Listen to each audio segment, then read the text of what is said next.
Aos 57 pontos. Pois é, essa é a meta do Fluminense nesse momento dentro do Campeonato Brasileiro.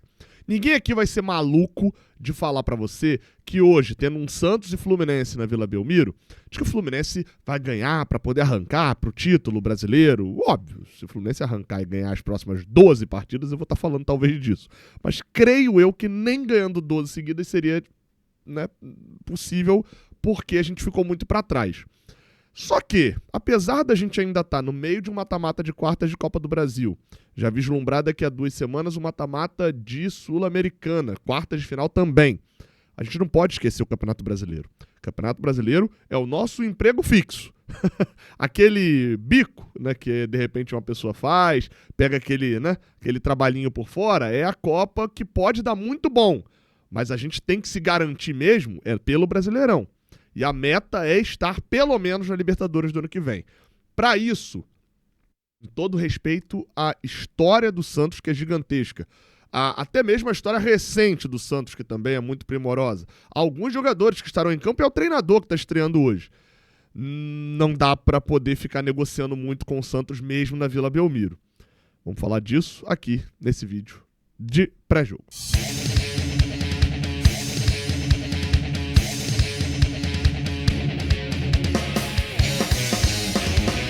Seja bem-vindo, você guerreira de todo o Brasil, de todo mundo, aqui ao canal Raiz Tricolor. Eu sou Gabriel Amaral, eu sou jornalista por formação, sou tricolor de coração. Deixa um like aqui embaixo, se inscreva aqui no canal e vamos falar de Santos e Fluminense, que acontece hoje às 4 da tarde na Vila Belmiro, estádio histórico lá na cidade de Santos. Jogo esse que inclusive vai ter transmissão da Globo e do Premier, sabe ali, né? Parte do Brasil. É importante de destacar, tá? Teremos transmissão aqui no Raiz Tricolor, a partir das 2 da tarde, equipe completa lá direto da Vila Belmiro, no estádio, como sempre a gente faz nas nossas transmissões aqui pelo Raiz Tricolor, né? Do grupo Jornada KTO 1902. Só a partir de 2 da tarde já ao vivo de lá, e aí vai com pré-jogo, com transmissão do jogo, com pós-jogo e tudo mais, beleza? Dá essa chance para a transmissão aqui do Raiz Tricolor também. Vamos lá, já se inscreveu aqui no canal? Se inscreve aí que isso é bem importante, mas, cara, eu fiz a abertura aqui toda falando sobre Libertadores, porque eu olho pra tabela do Campeonato Brasileiro e assim, eu vejo um Flamengo líder com 46 pontos, um Cruzeiro vice-líder com 44, mas que tem 2 jogos a mais. Aí eu vejo um Palmeiras, que é terceiro colocado, com 42, tá 4 pontos atrás do Flamengo, tá, mas tem 3 a menos que o Cruzeiro. Então, a tabela do Campeonato Brasileiro, em qualquer local que você olhe pra ela, ela tá totalmente desfigurada. Porque aí um cara tem um jogo a mais, aí esse jogo não, mas o jogo a mais que o fulano tem, o jogo a menos que o Sport tem é contra o Flamengo. E aí fica um negócio de adivinhação de quem vai ganhar, e aí numa dessa o Ceará, que tá bem pra cacete no campeonato, perde em casa pro Juventude. O Juventude ganha por 1-0 fora de casa, o resultado desse sábado. O Juventude, que estava morto no Campeonato Brasileiro, estava pronto já para ser rebaixado de novo, contrata o Thiago Carpini e ganha 3 em 5. E aí, como é que te explico um negócio desse? Então, obviamente, não tem que ficar fazendo exercício de adivinhação.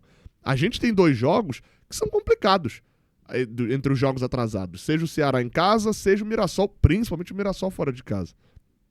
E aí eu vou dizer o que pra você? Que esses jogos a menos credibilizam, colocam o Fluminense ali pra conseguir subir mais na tabela? Pode botar mais 6 pontos? Não.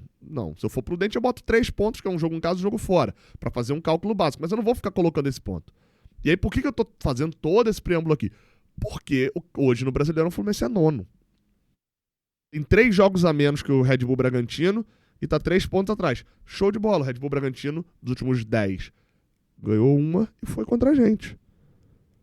Então, obviamente, o Fluminense precisa pontuar para sair de 9º no Brasileirão. Na verdade, pontuar para sair de 9º. Não é só sair de 9º, porque pode ser que alguém atrás ultrapasse.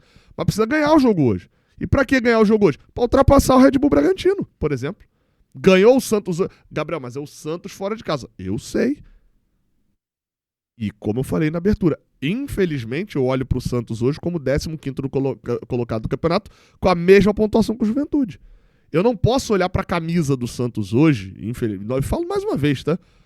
Sabendo que tem amigos santistas que vêm lá pelo Eu Vim de Santos e tal, e que me assistem. Infelizmente, quando um clube hoje vai planejar um pré-jogo contra o Vasco, Ele não olha para a camisa histórica do Vasco. Ele olha para um Vasco que, quando joga a Série A, briga para não cair. E, infelizmente, esse é o cenário para o Santos também. A gente vai hoje até a Vila Belmiro, obviamente, né, dependendo do contexto do jogo, o empate seja agradável e tal. A gente deve rodar o time, né, isso é algo importante. Mas hoje o Fluminense vai para lá. Se quiser estar na Libertadores do ano que vem, não ter que ficar ganhando ponto improvável, vai ter que conquistar ponto que se apresenta mais como provável, que é contra o Santos. O time do Santos não é ruim. O treinador do Santos é novo. Não vá achando que é jogo fácil. Não confunda eu dizer aqui que não é um jogo que a gente precisa da vitória e que a gente tem total condição de ganhar com um jogo fácil. Aí não, eu não disse que é jogo fácil. Mas tem total possibilidade de vitória. Há 3 semanas atrás, o Fluminense estava enfrentando o Bahia, que é G4 do Brasileirão, com o time inteiramente reserva, na Fonte Nova, e estava ganhando até o último minuto por 3-2. Tomou um gol no final, 3-3. Então, é sim, mesmo com o time reserva, possível vencer. Agora, o Renato vai fazer muitas mudanças no time? Vai poupar jogadores? Vai. Isso ele vai, pode esperar. Quer ver? Vamos falar aqui no Bola e Campo. Vamos lá. Deixa eu botar aqui na tela as prováveis escalações, né? Também a provável escalação do Juan Pablo Vojvoda na sua estreia pelo Santos. O Santos que há 2 rodadas atrás tomou 6-0 do Vasco, demitiu o Kleber Xavier. Aí teve o Titinho, né? Se o Botafogo tem o Ancelotinho, teve o Titinho no comando na derrota por 2-0 pro Bahia no último final de semana, e agora já tem a estreia do Vojvoda. Vamos lá, eu vou passar rapidinho a escalação do Santos, que a do Fluminense tem muitas dúvidas, tá? Provável escalação do Santos tem Gabriel Brazão, Mike ou Igor Vinícius na lateral direita, Zé Ivaldo e Luan Pérez na zaga, com o Escobar na lateral esquerda. O meio de campo com o Tomás Rincon, Zé Rafael e Roleiser. No ataque, Guilherme Cavalheiro e provavelmente o Neymar sendo utilizado meio que ali de último homem da frente, mas, né, sem ser um centroavante necessariamente, saindo da área, fazendo ali uso da qualidade que a gente sabe reconhecidamente que ele tem. Só 2 detalhes, né? Pode ser que seja o Mike, pode ser que seja o Igor Vinícius, e aí você pode virar e falar assim, Gabriel, por que o Mike tá com a 2 e o Zé Ivaldo tá com a 2 também? Você errou aí? Não. O Zé Ivaldo estava afastado desde julho, logo assim que voltou da Copa do Mundo. E aí com o Vojvoda ele foi reintegrado. Na época que ele foi afastado, o Mike não estava no Santos ainda e ele usava 2. E aí o Mike chegou, ele estava afastado, o Mike começou a usar 2. Então assim, você tem noção, o cara, eu não sei nem qual é o número da camisa que o Zé Ivaldo vai jogar, porque ele não é relacionado há tanto tempo, que nem tem o registro ali, pelo menos, talvez o Santista saiba, mas eu não sei não. Então, a volta do Zé Ivaldo já vem nessa sequência. O Santos tem alguns desfalques, o próprio João Basso é um dos desfalques que implica ali nessa mudança também na zaga, e o William Arão, volante, também já tá fora também da partida. O Neymar era dúvida, porque foi dito que estava lesionado na época da convocação para a seleção. Depois ele voltou a treinar durante a semana. Óbvio, pode ter se recuperado da lesão? Pode ter se recuperado. Mas aí também pareceu que aquela história de que o Neymar fingiu uma lesão, o Santos fingiu uma lesão, todo mundo fingiu uma lesão porque o Neymar não ia aparecer na convocação, só para poder amenizar a parada, fica um pouco mais forte, né, com essa volta aí dele. Mas vai jogar nesse final de semana contra o Fluminense. Vamos falar do Fluminense aqui, da escalação do Fluminense? Porque vocês estão vendo aí que tem 45 milhões de jogadores, né? Porque basicamente eu botei 2 opções para quase cada posição. Garantido mesmo no time hoje, para mim, Fábio e Germancano. É isso. Na lateral direita, o Samuel Xavier não é a opção, né? O Guga tá garantido para mim também, tá? Acho que o Fidelis ser titular, acho que é pouquíssimo provável. Mas vamos lá. Fábio no gol, Guga na lateral direita, provavelmente. Aí a zaga, pode ser que o Thiago Silva jogue, tá voltando né, gosta de ter sequência. E lembrando, Gabriel, o Fluminense vai poupar jogador porque se agora é data FIFA? Para não lesionar jogador. Então é isso, basicamente, como o Fluminense jogou quinta-noite, um jogo que fisicamente foi muito pegado contra o Bahia, tá? Isso é fato. O jogo fisicamente foi extremamente cansativo, foi muito pegado, velocidade o tempo inteiro. O time do Bahia, os times do Rogério Ceni exigem muito isso, né, dos jogadores. Então, pode ser que aqueles exames que são feitos pela fisiologia, fisioterapia do Fluminense, apontem, se o fulaninho jogar aqui, tem uma alta chance dele ter uma lesão muscular, tá? E aí, enfim, imagina um Thiago Silva indo de Samuel Xavier agora, né? Igualzinho o Samuel Xavier, e a gente perdendo ele ao longo do mês de setembro inteiro. Então acho que só quem fica fora desse jogo são jogadores que têm essa possibilidade, já estão numa sequência maior, ou jogaram de maneira muito intensa na quinta-feira. Então fica aí a possibilidade. Igor Rabelo, ou Thiago Silva, ou Ignacio, ou Freitas, ou até o Manuel pode pintar nessa zaga aí também. É até difícil analisar. O Ignacio está voltando de lesão também, creio eu que jogue. Tá, acho que a chance do Ignacio no lugar do Freitas ali é grande. O Igor Rabelo que eu não teria tanta certeza, mas pode ser também que... É engraçado, né? Porque o Igor Rabelo é contratado para o momento onde todos os zagueiros voltaram. Então, como ele só tem o Brasileirão, talvez ganhe minutos aí. Na lateral esquerda, acho que é muito provável que seja o Gabriel Fuentes, acho pouquíssimo provável que seja o René titular nesse jogo. Assim como no meio de campo, acho pouquíssimo provável que a gente veja Martinelli e Hércules, tá? Acho que é bem mais provável Bernal e Lima, com a possibilidade do Otávio surgir nesse time também, tá sem jogar há 4 meses e meio. Acho que deve voltar entrando no segundo tempo, né? O Otávio, não de cara. Ah, Gabriel, o Lima e tal. Gente, vamos lá, a gente sabe que o Renato usou bastante o Lima, e o Lima não vem tendo nesse ano um desempenho agradável. Acho que esse é o ponto. Mas o Lima não tá fazendo partida nota 1, nota 0, pelo menos não é essa a minha avaliação. Né? Então, assim, vamos com calma. O Lima é um jogador que... O cara tá há 3 anos no Fluminense, gente.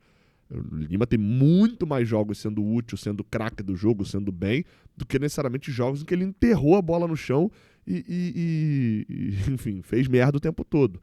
Então, vou torcer pro cara se recuperar. Nessa posição ali onde é o Lima, o que o Renato pode fazer, né, que seria ali o segundo volante, né, o Lima jogou assim algumas vezes com o Renato, o que o Renato poderia fazer era colocar o Thiago Santos, aí eu acho que realmente ninguém gostaria, colocar o Otávio, jogar com 2 volantes mais presos, também não acho que é muita ideia dele, e só.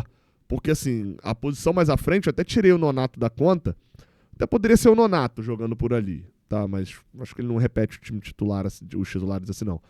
E o Nonato não pode jogar porque... pertence ao Santos, né? Mas num futuro jogo poderia ser o Nonato por ali. Lúcio Acosta ou Ganso, um dos dois seria titular. Não daria pra botar um meio de campo com Bernal, Acosta e Ganso. Aí, meu amigo, aí ia pegar o Zé Rafael e o Rolês e falar, toma espaço pra jogar. Obviamente não é essa a lógica. Então acho que ele deve ir de Bernal, Lima e ou Lúcio Acosta ou Ganso, ou talvez os dois colocando Soteldo e Cano no ataque. Não descartaria isso, tá? Não descartaria isso. Na ponta esquerda, a disputa entre Soteldo e Keno. Para mim não existe disputa aqui. Ele vai de Soteldo. O Keno não ficou nem entre os relacionados da última partida. E caso ele não opte por botar Acosta e Ganso juntos, né, botar um dos dois, ele vai ter que ter um ponta direita. Tem o Serna, que tá numa sequência também de jogos. E tem o Santi Moreno. Aqui é a dúvida, né? Ou ele vai botar um titular, ele inclusive já escalou contra o Red Bull Bragantino também no Brasileirão, ou ele vai botar Santi Moreno praticamente, né, para estrear. Ele já estreou contra o Red Bull, mas praticamente para estrear já é titular. Vamos ver como é que vai ser, cara. Tem muitas possibilidades desse time ser montado. Então eu não vou nem gastando tempo aqui falando de como o Fluminense pode jogar. O que eu acho que é ponto pacífico é que o Fluminense precisa parar de tomar gol, né? O Fluminense tem 28 gols sofridos em 19 jogos do Campeonato Brasileiro. É uma média muito alta. Até, por exemplo, o Santos que tomou 6 do Vasco, o Santos, nessa última semana, tomou 8 gols em 2 jogos, tá? Do Brasileirão. O Santos tem uma defesa que é praticamente igual à nossa. Porque eles tomaram 31 gols em 20 jogos. A gente tomou 28 em 19. A média é praticamente a mesma, né? Então, assim, acho que deu pra entender como que a gente regularmente toma gols, né? É algo regular, é algo problemático. É óbvio, o que vai fazer a diferença é que o Fluminense fez 25 gols, o Santos fez 20. Mas ainda assim, o Fluminense é um time que leva gols demais. E foi um problema que no ano passado, quando o ataque parou de funcionar e não vinha mais 3-2 contra o Alianza Lima, vitórias por 2-1 como contra o Vasco, quando parou de funcionar um pouquinho o ataque, deu merda e a gente começou a perder várias de 1-0. Vocês vão se lembrar, Flamengo, Vitória... O Atlético Goianiense a gente toma 2 gols também. Enfim, é uma preocupação que, querendo ou não, tem que ficar mesmo na nossa cabeça. Bem, só um detalhe importante que eu achei interessante aqui também, um dado levantado pelos amigos lá do Flusão.info, né, das estatísticas Fluminense, é que, cara, o ano de 2025 é o ano na história do Fluminense com a maior ou maior número de troca de titulares entre um jogo e outro. Deixa eu explicar. São 11 jogadores nesse jogo. Para a rodada que vem mudam 3. Na outra mudam 5. Na outra mudam 7. Na outra não muda nenhum. Repete a escalação e etc. Contando todos os anos da história do Fluminense, só jogos oficiais, e sem ser jogos oficiais também, mas enfim, 2025 é o ano com o maior número de mudanças. Em média, em 2025, o Fluminense muda 4,8 jogadores por jogo. Vamos botar aqui, arredondar 5 jogadores por jogo. Em média. Teve jogo que mudou 11, teve jogo que mudou 1. Isso é uma loucura. O segundo é 1907, mas aí são 6 jogos, é outro futebol. Em terceiro, 2002. Foram 84 jogos em 2002, aquele carioca muito grande. Tinha torneio Rio-São Paulo junto também, então era normal 2 times diferentes serem escalados. E em quarto, 2023, onde a gente ignorou o Brasileirão. E aí era normal que trocasse o time titular inteiro de quarta para sábado, de sábado para quarta. Bem como 2008, onde a gente fez durante um bom tempo a mesma coisa, com o mesmo treinador que está agora, Renato Gaúcho, poupando o time em vários jogos do Brasileirão para focar nas Copas. Você tem noção, em 2008 a média era 3,94. Agora a média está mais alta. Ele trocava 4, agora está trocando 5 de média. Isso não é bom para o time no geral. O time não consegue alcançar entrosamento muito forte. Mas tem um outro lado que é, você acaba vendo todo mundo jogar, ou quase todo mundo jogar. Escolha seu lado. Só dar um bizu para você sobre a KTO, porque se você for lá no site da KTO e entrar na aba promoções, vou deixar o link aqui embaixo na descrição, tá? Você pode se cadastrar na chance extra. O que é a chance extra, tá? Resuminho básico. Você vai lá na KTO, se cadastra, dá lá ativar promoção, né, na parte de promoções da chance extra. Você faz uma aposta marcando 3 jogos ali do Brasileirão, 3 itens de jogos ali do Brasileirão. Tua odd deu acima de 3, né, marcou 3 ou mais itens, e a odd deu acima de 3, você pode fazer como eu fiz aqui, ó. Clica em meu bônus, ativa Brasileirão chance extra, e aí, basicamente, tudo que você apostar, se a aposta bater, é teu, normal. Igual eu botei aqui, ó, Fluminense ou empate contra o Santos, Grêmio ou empate contra o Flamengo, essa é difícil, mas eu sei, mas enfim. E Palmeiras ou empate contra o Corinthians, fora de casa. Deu uma odd 7,33.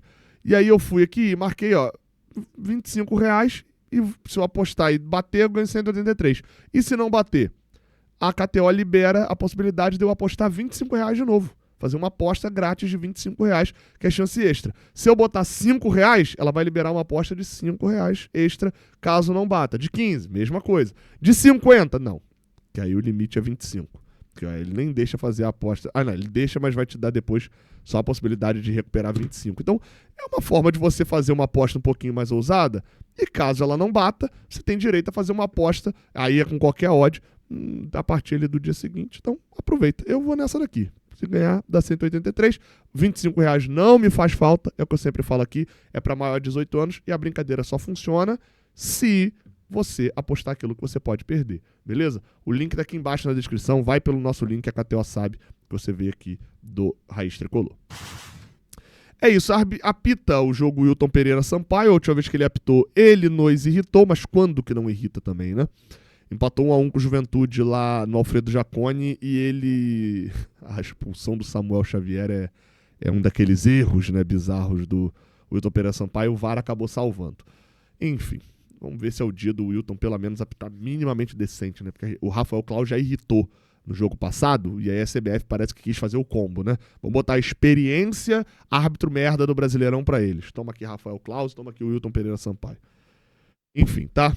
Vamos embora. Eu espero voltar feliz aqui para um vídeo de pós-jogo. Tamo junto. Até a próxima. Valeu.